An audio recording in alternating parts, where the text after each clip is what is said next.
Smith & Wesson may have accidentally created one of the most interesting carry guns of the decade. And the weird part, almost nobody is talking about this. Because while everyone is arguing about the Glock 43X, the SIG P365, the Shield Plus, the Hellcat Pro, and whatever the newest micro compact happens to be, Smith & Wesson quietly changed the conversation.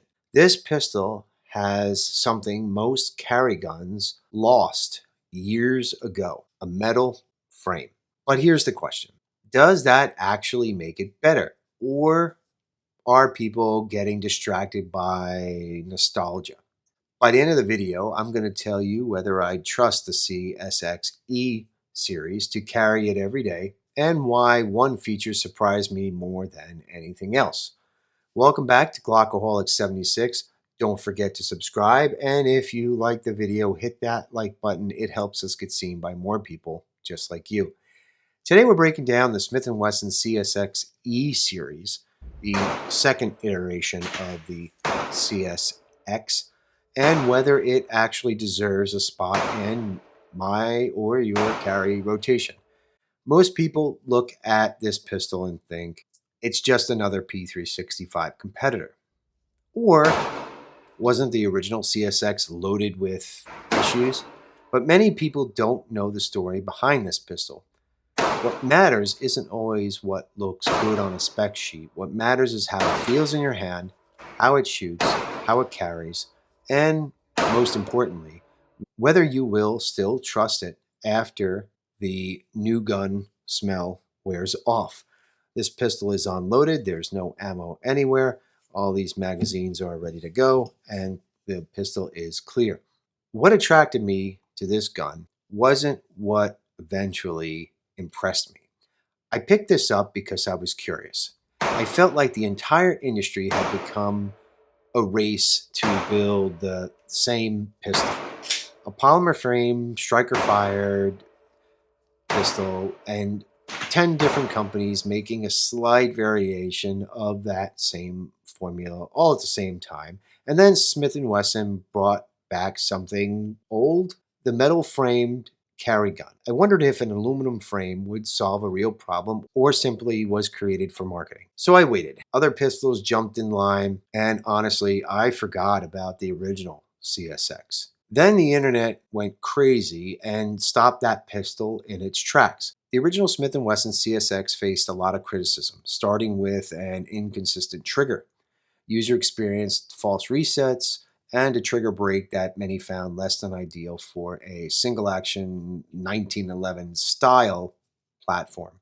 The lack of a slide cut didn't allow you to put any type of red dot right out of the box. You were just stuck with the iron sights.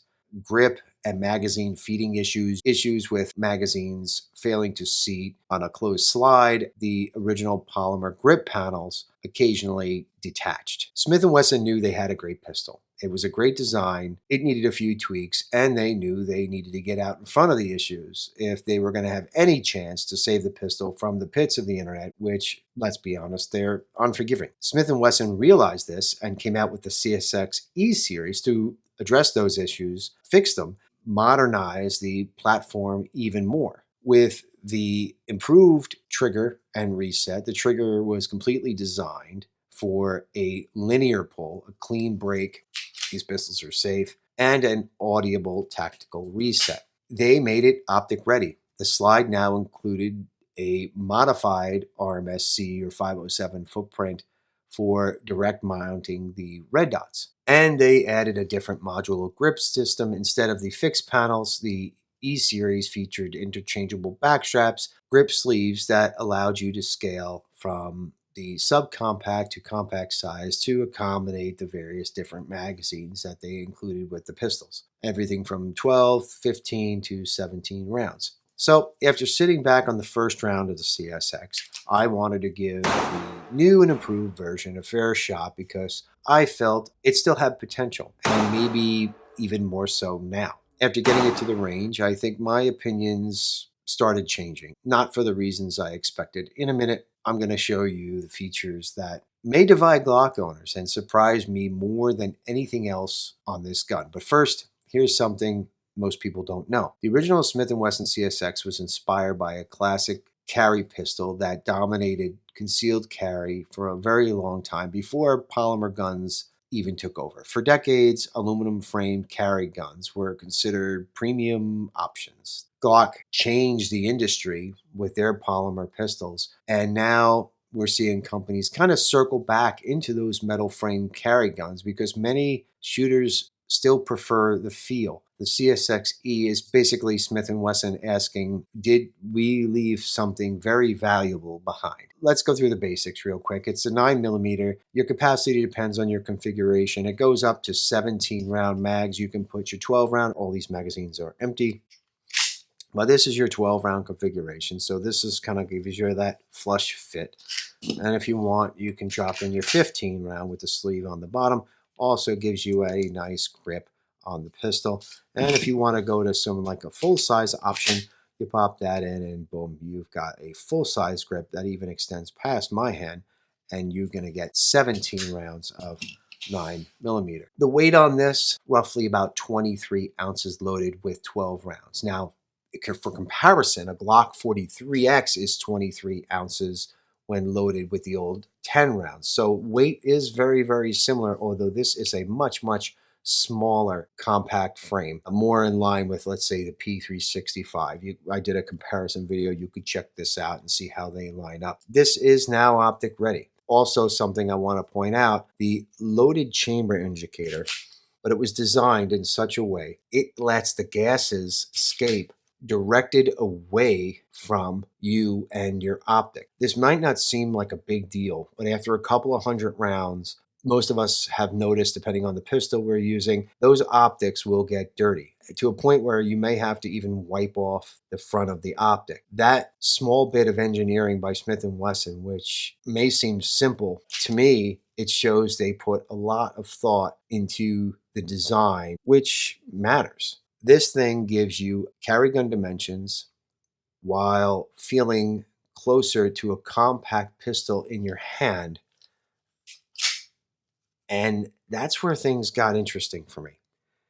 The grip feels more substantial than most micro compacts, and it may be just because of the weight balance and the extra weight in the metal frame, but the metal frame gives it that dense, solid feel. It feels serious. So on this particular pistol, I have the Hogue grip. They don't make one specifically for the CSX, but I was able to find the Smith & Wesson M&P 9 Shield Plus Hogue grip, which fits absolutely perfectly, no trimming required, not sponsored by Hogue. These slim little pistols, I prefer the little thicker grip. At first, this trigger was probably pulling at 6.5 pounds. Definitely has loosened up, and it does break in over time. And here's the reset.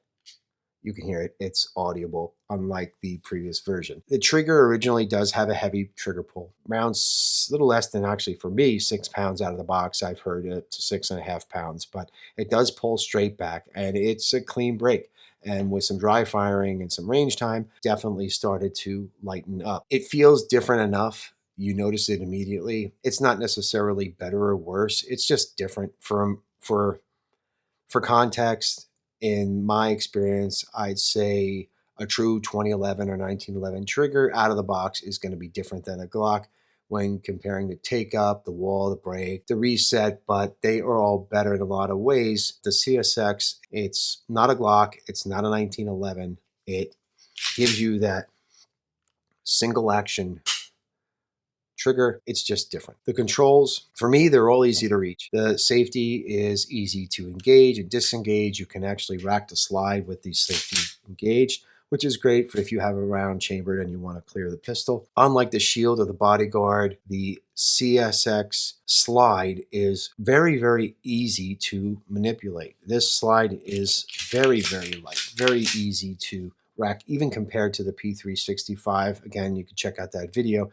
This is a very easy slide, especially if you have weak hands for one reason or another. Now, the ergonomics, they feel good in my hand. It's not revolutionary. It's just well thought out. For me, with the Hogue grip, makes a big difference. Although the original grip worked well, and it was borderline whether I was going to put this grip on or not. To be optic ready from the factory, the standard now. You cannot build a pistol, any kind of pistol, that doesn't have that. I don't know if it would survive in today's marketplace. Build quality on something like this Smith & Wesson, it has built a reputation for producing carry guns that work. Just like, let's say, the Shield, for example. They're not flashy, they're not exotic, they're just dependable, and that's exactly what this pistol feels like. Here's the part nobody warned me about.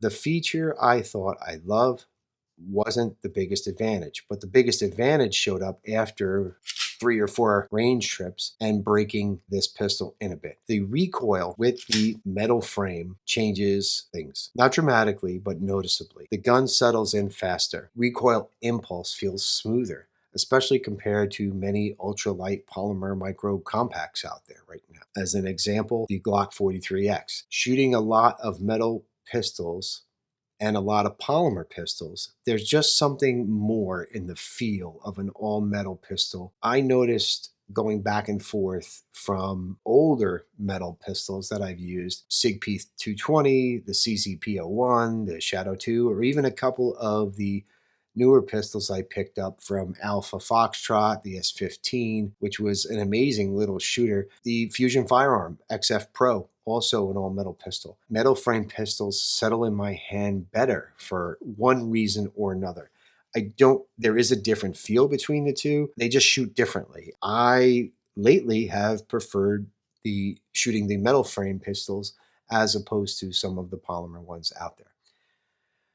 At 7 to 15 yards, which is usually when I'll test a concealed carry pistol at, no problems with accuracy, no surprises, good groups, easy hits, but where I really noticed the difference was that consistency. This gun encourages a certain type of confidence, especially for me. Reliability is where it matters the most.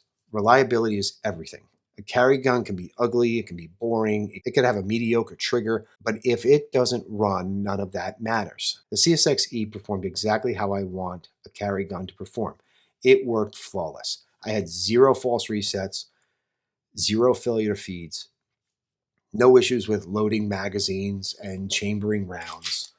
Accuracy was surprisingly better than I expected, and just being able to handle and work with the pistol at the range, I was impressed. This is where the gun won me over. The combination of the grip, the weight, and the frame design makes it easier to shoot well than many pistols in this size category. I shoot the P365 and the Glock 43X about the same depending on the day of the week. This pistol is now going to be part of that group as it created almost a 3-way tie for me shooting micro compact pistols within that sub 3.5-inch barrel length. The biggest pro with this pistol, you have capacity up to 17 rounds. It's very, very concealable with the flush fitting 12-round magazine. It feels like Smith & Wesson really did find a sweet spot with this pistol. The biggest downside, you have the Glock 43X, the SIG P365, the Shield Plus, which is a little bit bigger, and then you have the Hellcat and the Hellcat Pro.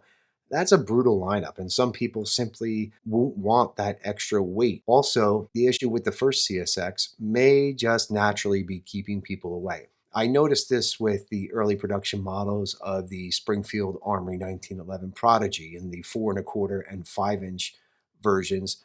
They experienced significant out-of-the-box reliability issues, failure to feeds, ejects, slide failing to go into battery, loose optic mounting plates, may have rushed those to production. Well, Springfield has quietly fixed those issues when they released the Prodigy 3.5. I see in comments today where people assume that the 3.5 is the same gun with the same issues. And for me, it's definitely not. My Prodigy 3.5 is one of my best shooters. Honestly, it's been one of my most reliable pistols, and it has been flawless for me. But I hope the CSX doesn't suffer the same fate, as it is a great little pistol. Would I trust the Smith & Wesson CSX-E Series? Yes, I would. Not because it's revolutionary, not because it beats the competition, but because it does something many carry guns don't. It makes shooting a smaller pistol feel easier. If you're someone who values shootability over simply having the lightest gun possible, the CSX-E deserves a serious look. Plus, it's really not that heavy. one of the questions I said I was going to answer from the beginning. Does the metal frame actually matter? My answer is yes. Of what the metal frame does for the shooter's experience, and it's just a different feel. If you found this video helpful and want to see more Glockaholic 76, I'd love to have you as a subscriber. And if you like this video, like it. If you didn't, don't. Either way, I'd love to hear your thoughts. Would you carry the new Smith Wesson CSX-E over a Glock 43X, a P365, or a Shield, or a Hellcat? Let me know in the comments. Do you have the original CSX? Love to hear what your experience has been with that, or if you have the new CSX-E Series. Let me know, and let me know how it's worked for you. As always, I appreciate you watching my videos. Train smart, shoot often, stay ready. Glockaholic 76. Talk to you soon.